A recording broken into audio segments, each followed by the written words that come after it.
Salamat sa mapagpalang pagmamahal. Welcome to our 365 daily devotions. Ako po si Alexander Gomez from Batch 3. At ang topic po na tatalakayin natin ngayon ay Jesus brings all of our needs. Ngayon po ang ating pag-aaralan ay tungkol sa Matthew chapter 6 verse 33 at buksan po natin ang ating puso't isip sa magandang salita ng Diyos.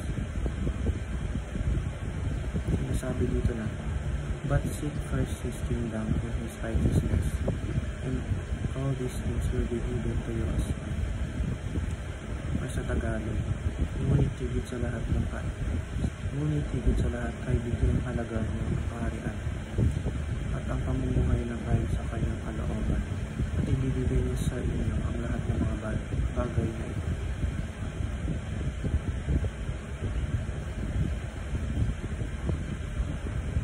Sinasabi sa verse na hanapin muna natin ang kingdom ng Panginoon o sumunod muna tayo sa kanyang mga utos at lahat ng kailangan natin ay ibibigay ng Diyos.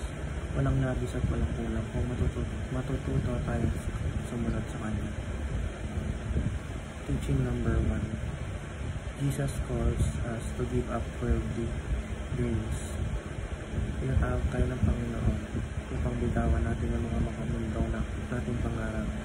Kunwari, pangarap natin maging mayaman kung puro pera at luho lang ang gusto natin, ay gusto ng Diyos na bitawan natin. Kung harap tayo na maging successful, hindi lang para sa atin, kundi para sa iyo. Teaching number 2. Jesus requires us to focus on His kingdom. Dapat ang pinapriority natin na magpag-focusan ay ang Panginoon.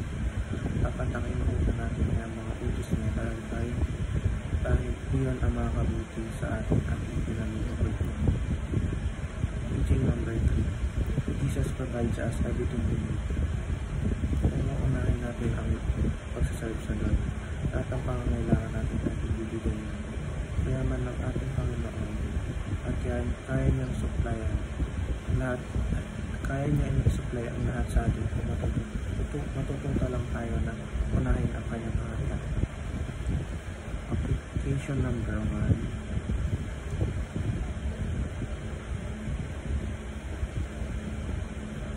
Application number 1. Dream God's dream. Kung ano ang plano ng Diyos para sa atin at ano ang pangarap niya sa atin, ay ayun din ang pangarapin natin sa sarili natin.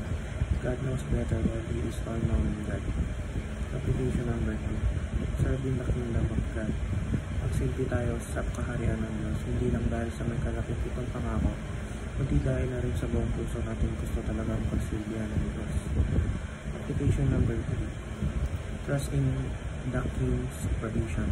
Magkaroon tayo ng faith sa Panginoon na ang lahat ng pangailangan natin ibibigay na ng walang pagkukulang sapagkat ang Diyos ay hindi malamot.